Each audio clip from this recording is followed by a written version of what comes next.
पुरुषोत्तम मास महात्म्य कथा अध्याय 7। सूत जी बोले, हे तपोधन, आप लोगों ने जो प्रश्न किया है वही प्रश्न नारद ने नारायण से किया था। सो नारायण ने जो उत्तर दिया वही मैं आप लोगों से कहता हूँ।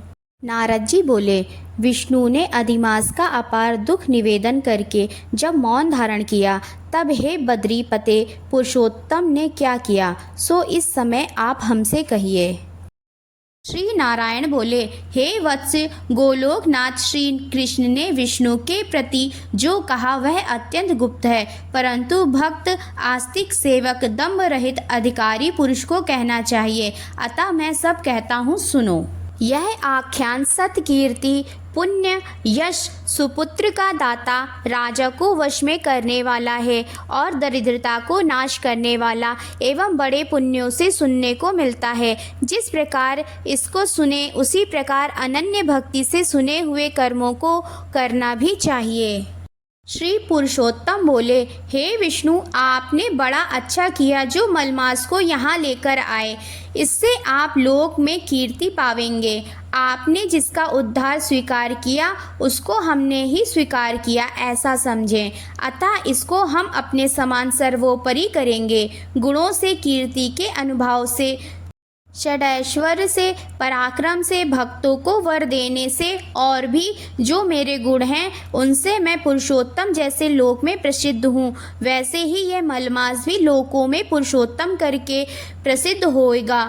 मेरे में जितने गुण हैं वे सब आज से मैंने इसे दे दिए। पुरुषोत्तम जो मेरा नाम लोक तथा वेद में प्रसिद्ध है वह भी आपकी प्रसन्नता का अर्थ आज मैंने इसे दे दिया। हे मधुसूदन, आज से मैं इस अधिमास का स्वामी भी हुआ।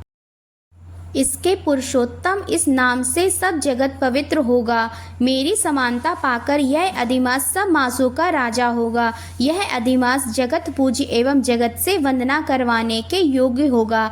इसकी पूजा और व्रत जो करेंगे उनके दुख और दारिद्र्य का नाश होगा। चैत्र आदि सब मास सकाम है, इसको हमने निष्काम किया है। इसको हमने अपने समान समस्त प्राणियों को मोक्ष देने वाला बनाया है। जो प्राणी सकाम अथवा निष्काम होकर अधिमास का पूजन करेगा वह अपने सब कर्मों को भस्म कर निश्चय ही मुझको प्राप्त होगा। जिस परम पद प्राप्ति के लिए बड़े भाग्य वाले यति ब्रह्मचारी लोग तप करते हैं और महात्मा लोग निराहार व्रत करते हैं एवं दृढ़ व्रत लोग फल पत्ता वायु भक्षण कर रहते हैं और काम क्रोध रहित जितेंद्रिय रहते हैं, वे और वर्षा काल में मैदान में रहने वाले, जाड़े में शीत, गर्मी में धूप सहन करने वाले मेरे पद के लिए यत्न करते रहते हैं। हे गरुड़ध्वज, तब भी वे मेरे अवयव परम पद को नहीं प्राप्त होते हैं, परंतु पुरुषोत्तम के भक्त एवं मास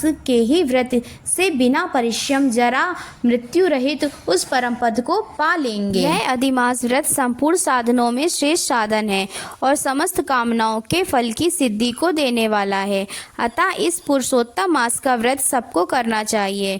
हल से खेत में बोए हुए बीज जैसे करोड़ों गुणा बढ़ते हैं, तैसे मेरे पुरुषोत्तम मास में किया हुआ पुण्य करोड़ों गुना अधिक होता है।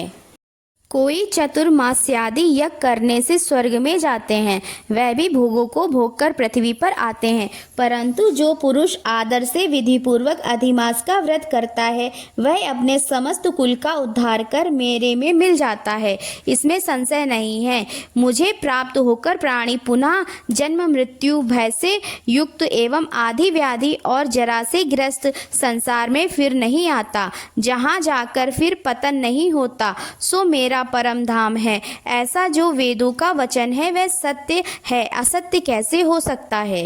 यह अधिमास और इसका स्वामी मैं ही हूँ और मैंने ही इसे बनाया है, और पुरुषोत्तम यह जो मेरा नाम है सो भी मैंने इसे दे दिया है, अतः इस के भक्तों की मुझे दिन रात चिंता बनी रहती है।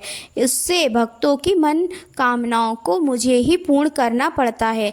कभी कभी मेरे भक्तों का अपराध भी गणना में आ जाता है, परंतु पुरुषोत्तम मास के भक्तों का अपराध मैं कभी नहीं गिनता। हे विष्णु, मेरी आराधना से मेरे भक्तों की आराधना करना मुझे प्रिय है। मेरे भक्तों की कामना पूर्ण करने में मुझे कभी देर भी हो जाती है, किंतु मेरे मास के जो भक्त हैं उनकी कामना पूर्ण करने में मुझे कभी भी विलंब नहीं होता है। मेरे मास के जो भक्त हैं वे मेरे अत्यंत प्रिय हैं। जो मनुष्य इस अधिमास में जप दान नहीं करते वे महामूर्ख हैं, और जो पुण्य कर्म रहित प्राणी स्नान भी नहीं करते एवं देवता तीर्थ द्विजों से शेष द्वेष करते हैं, वे दुष्ट अभागी और दूसरों के भाग्य से जीवन चलने वाले होते हैं। जिस प्रकार खरगोश के सींग कदापि नहीं होते, वैसे ही अधिमास में स्नान आदि न करने वालों को स्वप्न में भी सुख प्राप्त नहीं होता है। जो मूर्ख मेरे प्रिय मलमास का निरादर करते हैं और मलमास में धर्माचरण नहीं करते, वे सर्वदा नरकगामी होते हैं। प्रति तीसरे वर्ष पुरुषोत्तम मास प्राप्त होने पर जो प्राणी धर्म नहीं करते वे कुंभीपाक नरक में गिरते हैं और इस लोक में दुख रूप अग्नि में बैठे स्त्री पुत्र पौत्र आदि को से उत्पन्न बड़े भारी दुखों को भोगते हैं। जिन प्राणियों को यह मेरा पुण्यतम पुरुषोत्तम मास अज्ञान से व्यतीत हो जाए, वे प्राणी कैसे सुखों को भोग सकते हैं।